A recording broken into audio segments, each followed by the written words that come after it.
Doctor Srikanth Bandari. I'm a consultant psychiatrist. ఇవాళ మనం schizophrenia topic గురించి చూద్దాము. స్కిజోఫ్రీనియాలో ముఖ్యమైన లక్షణాలు ఏంటంటే దీంట్లో బోత్ పాజిటివ్ సిమ్టమ్స్ ఉంటాయి, నెగిటివ్ సిమ్టమ్స్ ఉంటాయి. సో పాజిటివ్ సిమ్టమ్స్ చూసుకుంటే మనకు delusions and hallucinations are very important. Delusions అంటే they are false fixed belief, అంటే దాంట్లో నిజమేముండదు, అంటే ఇట్ షుడ్ బి ఫాల్స్. దాన్ని పేషెంట్ చాలా గట్టిగా నమ్మకం ఉంటుంది దానిపైన, అంటే it is a fixed belief.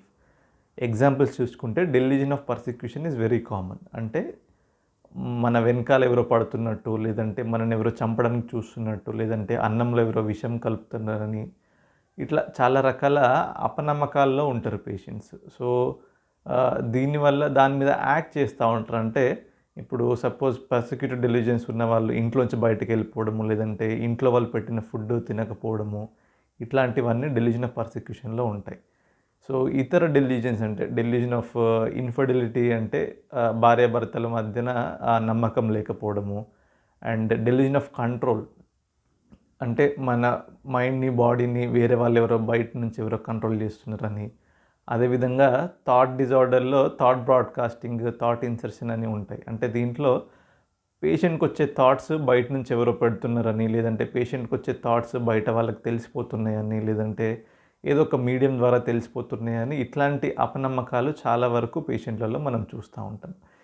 అయితే ఇది బయట నుంచి చూసే వాళ్ళకి కొంచెం వియర్డ్గా అనిపించవచ్చు, కానీ పేషెంట్ దానిపైన యాక్టింగ్ అయితే చేస్తూ ఉంటాడు. అంటే ఇప్పుడు దానిలోంచి బయటపడటానికి ఇంట్లోంచి బయటికి వెళ్ళిపోతూ ఉంటారు కొంతమంది, లేదంటే నన్ను ఎవరు చంపుతున్నారని పోలీస్ వాళ్ళకి వెళ్ళి కంప్లైంట్ చేయడం, ఇట్లాంటి సిమ్టమ్స్ మనం చూస్తూ ఉంటాం. And this thing is hallucinations. హాలుసినేషన్లో auditory hallucinations are very common in schizophrenia. అంటే హాలుసినేషన్ డెఫినేషన్ ఏంటంటే మనకు సోర్స్ లేకుండా మనకు వాయిసెస్ వినపడతూ ఉంటాయి. ఫర్ ఎగ్జాంపుల్, మనకు అక్కడ నిజానికి మనుషులు ఎవరు లేకపోయినా కూడా మన గురించి ఎవరో మాట్లాడుతున్నట్టు, లేదంటే మన గురించి ఎవరో చెడుగా చెప్తున్నట్టు, లేదంటే కమాండ్ హాలుసినేషన్స్ ఉంటాయి. కమాండ్ హాలుసినేషన్స్ అంటే ఎవరో అంటే బయట వ్యక్తి మనల్ని ఇది చెయ్యి అది చెయ్యి అని చెప్తూ ఉంటారు. సో దీని ఎఫెక్ట్ పేషెంట్ పైన ఎట్లా ఉంటుందంటే తనలో తాను మాట్లాడుకుంటారు. అంటే వీళ్ళు నిజానికి ఏం చేస్తారంటే వీళ్ళకి వచ్చే హాలుసినేషన్స్కి రెస్పాండ్ అవుతూ ఉంటారు. అండ్ కమాండ్ హాలుసినేషన్లో ఈవెన్ కొన్ని హాలుసినేషన్స్ వల్ల ఈ కమాండ్ హాలుసినేషన్స్ చెప్తూ ఉంటాయి, నువ్వు చనిపో అని చెప్తూ ఉంటారు. దీనివల్ల కొంతమంది పేషెంట్స్ ఈవెన్ సూసైడల్ అటెంప్ట్ చేసిన వాళ్ళు కూడా ఉన్నారు. సో ఇవి cardinal features of schizophrenia. And coming to negative symptoms ఏముంటాయంటే ఎవల్యూషన్, అంటే ఏ పని చేయాలనిపించలేకపోవడము. అంటే ఇది వరకు సపోజ్ స్టూడెంట్ అయితే చదువుకునేవాడు, ఇప్పుడు అసలు ఆ పని కంప్లీట్గా మానేయడము, సెల్ఫ్ కేర్ తగ్గిపోవడము, గడ్డాలు పెంచుకొని రోడ్లపైన తిరగడము. అండ్ బ్లంట్ ఎఫెక్ట్, అంటే వాళ్ళ ఫేషియల్ ఫీచర్స్ కానీ, లేదంటే మనం ఒక జోక్ వేసినప్పుడు నవ్వలేకపోవడం, లేదంటే బాధ కలిగినప్పుడు ఏడవలేకపోవడం, ఇట్లా ఈ ఫేషియల్ ఫీచర్స్లో మనకు అసలు ఏం తెలియదు వాళ్ళ దగ్గర నుంచి. ఇవి మెయిన్గా స్కిజోఫ్రీనియా యొక్క సిమ్టమ్స్. అయితే స్కిజోఫ్రీనియా ఎందుకు వస్తుంది? దీనికి చాలా రకాల థియరీస్ ఉన్నాయి. సో మనం జనరల్గా చూసుకుంటే జెనెటిక్ అండ్ ఎన్విరాన్మెంట్ కాంపౌండ్, అంటే జెనెటిక్ అంటే ఇప్పుడు పేరెంట్స్కి ఉన్నా, లేదంటే ఫస్ట్ డిగ్రీ రిలేటివ్స్కి ఉన్నా కూడా పర్సన్కి వచ్చే ఛాన్సెస్ ఉంటాయి. దీంతో పాటు ఎన్విరాన్మెంటల్ చేంజెస్, అంటే సివియర్ స్ట్రెస్లో ఉండడము, లేదంటే మనము పెరుగుతున్న ఎన్విరాన్మెంట్లో వేరే అంటే నార్మల్గా కాకుండా చాలా స్ట్రెస్, లేదంటే చిన్నప్పుడు సెక్షువల్ అబ్యూజ్, ఇట్లాంటి చాలా రకాల కారణాల వల్ల కూడా స్కిజోఫ్రీనియా డెవలప్ అవ్వచ్చు. ఇది మామూలుగా 15 to 25 years లోపు మధ్యలో వయసు వాళ్ళకి జనరల్గా ఎఫెక్ట్ అవుతుంది. అండ్ అంటే చైల్డ్హుడ్ స్కిజోఫ్రీనియా ఉంటుంది, అండ్ 25 years తర్వాత కూడా స్కిజోఫ్రీనియా బారిన పడవచ్చు, కానీ ఇది కొంచెం రేర్. సో ఇవన్నీ కారణాల వల్ల మన న్యూరల్ సర్క్యూట్స్లో, అంటే బ్రెయిన్లో ఉండే న్యూరల్ సర్క్యూట్స్లో డోపమిన్ అనే కెమికల్ అండ్ సెరోటోనిన్ అనే కెమికల్ హెచ్చు తగ్గుల వల్ల మనకు ఈ సిమ్టమ్స్ అన్నీ బయటపడతా ఉంటాయి. సో దీనికి మనకు జనరల్గా చూసుకుంటే ఇట్లాంటి సిమ్టమ్స్ వచ్చినాక మనకు ఫస్ట్ హ్యాండ్ కాంటాక్ట్, ఇప్పుడు మనకున్న అంటే అవేర్నెస్ లేకపోవడం వల్ల, సో ఫస్ట్ హ్యాండ్ కాంటాక్ట్ ఎప్పుడు మనకు ఊళ్ళల్లో ఈ మంత్రగాళ్ళ దగ్గరికి, లేదంటే ఫేత్ హీలర్స్ దగ్గరికి, లేదంటే ఇంకేదో చెట్ల మందులు కానీ, ఇవన్నిటికీ ఫస్ట్ హ్యాండ్ రిపోర్ట్ చేస్తూ ఉంటారు. సో దీనివల్ల ఏమవుతుందంటే మనకు ట్రీట్మెంట్ మనం ఎంత ఎర్లీగా స్టార్ట్ చేసుకుంటే దానికి వచ్చే రెస్పాన్స్ అంత బాగుంటుంది.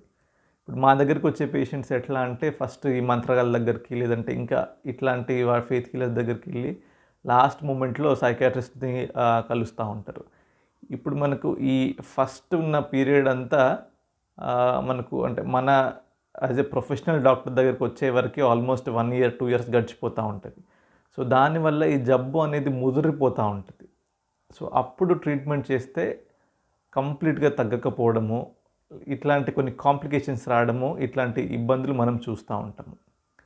సో దీనికి ట్రీట్మెంట్ ఏముంటుంది? ట్రీట్మెంట్ జనరల్గా ట్యాబ్లెట్స్ పైనే పెడతా ఉంటాము. ఓరల్ యాంటీసైకోటిక్స్ అంటాము. యాంటీసైకోటిక్స్లో చాలా రకాల ట్యాబ్లెట్స్ ఉంటాయి. మనకు నెంబర్ ఆఫ్ డ్రగ్స్ అంటే ఒకప్పటితో పోల్చుకుంటే ఇప్పుడు వచ్చే న్యూ రీసెర్చ్ వల్ల చాలా రకాల డ్రగ్స్ మనకు అవైలబుల్గా ఉన్నాయి.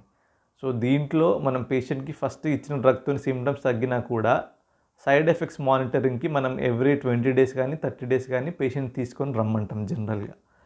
సో మనం ఆ 30 daysలో ప్రతి ఒక్క సైడ్ ఎఫెక్ట్ని మానిటర్ చేయాల్సి వస్తుంది. లైక్ సెడేషన్ అంటే నిద్ర ఎక్కువ రావడము, వెయిట్ గెయిన్, లేదంటే మెన్స్ట్రల్ ప్రాబ్లమ్స్, మెన్స్ట్రల్ డిస్టర్బెన్సెస్ రావడము, దీంతోపాటు కొంచెం సొల్లు గారడము, లేదంటే చేతులు షివరింగ్ అవ్వడము, ఇవన్నీ మనకు యాంటీసైకోటిక్ యొక్క సైడ్ ఎఫెక్ట్స్.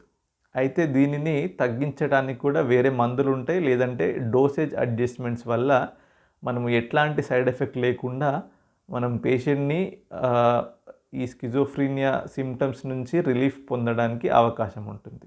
అయితే మనకు ఇంకొక ఛాలెంజ్ ఏంటంటే ఈ స్కిజోఫ్రీనియా ఉన్న పేషెంట్స్లో ఇన్సైట్ ఉండదు. అంటే వాళ్ళకి స్కిజోఫ్రీనియా ఉందనే విషయం కూడా వాళ్ళు దాన్ని అంగీకరించరు. సో దీనివల్ల వాళ్ళు అసలు ట్యాబ్లెట్స్ వేసుకోవడానికి కూడా ఇష్టపడరు అన్నమాట. సో ఇట్లాంటి వాళ్ళకి మనకు డిపో ఇంజెక్షన్స్ ఉంటాయి. అంటే సేమ్ యాంటీసైకోటిక్ ఫార్ములానే కానీ 1 monthly కానీ లేదంటే 15 days ఇచ్చే ఇంజెక్షన్స్ కూడా ఉంటాయి. సో దీనివల్ల పేషెంట్ డైరెక్ట్గా నోటి ద్వారా మనకు మెడిసిన్ తీసుకోకపోయినా కూడా ఇంజెక్షన్ త్రూ మనము ఎవ్రీ మంత్ వేయటానికి ఆస్కారం ఉంటుంది. అండ్ కొన్ని ఎమర్జెన్సీ సిచ్యువేషన్స్లో ఈసీటీ అంటాం, అంటే ఎలక్ట్రోకన్వల్సివ్ థెరపీ, దీనిపైన కూడా చాలా వరకు అపోహలు ఉంటాయి. But this is a very safe treatment and మనకు ఎమర్జెన్సీ బేసిస్ మీద మనకి చాలా వరకు యూజ్ అవుతుంది.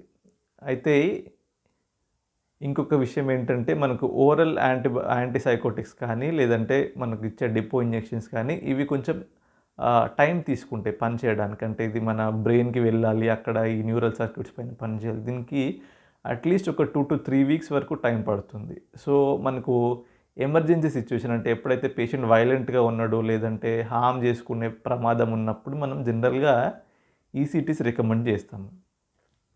ఇంకొక మెయిన్ క్వశ్చన్, ఎన్ని రోజులు మనం ఈ మందులు వాడుతూ ఉండాలనేది చాలా వరకు పేషెంట్స్ అడుగుతూ ఉంటారు.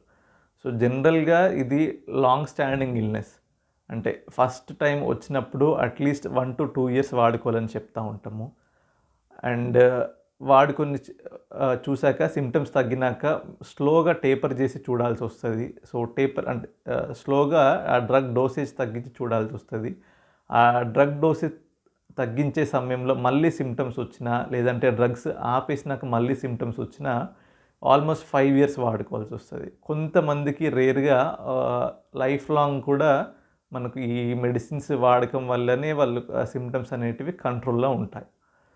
సో ఇది మనకు బయట నుంచి చూసే వాళ్ళకి ఈ స్కిజోఫ్రీనియా లక్షణాలు కానీ వాళ్ళు ప్రవర్తించే విధానం కానీ కొంచెం ఆక్వర్డ్ అండ్ వియర్డ్గా కనిపిస్తుంది. ఎవరికైనా ఇట్లాంటి సిమ్టమ్స్ ఉంటే వెంటనే సైకియాట్రిస్ట్ని కలవండి. So the earlier the better treatment options ఉంటాయి. మనకు కాంప్లికేషన్స్ రాకుండా తక్కువ డోసేజ్లోనే మనకు పేషెంట్కి మనము హెల్ప్ చేసేటట్టు ట్రీట్మెంట్ ప్రోటోకాల్స్ ఉన్నాయి. Thank you for watching.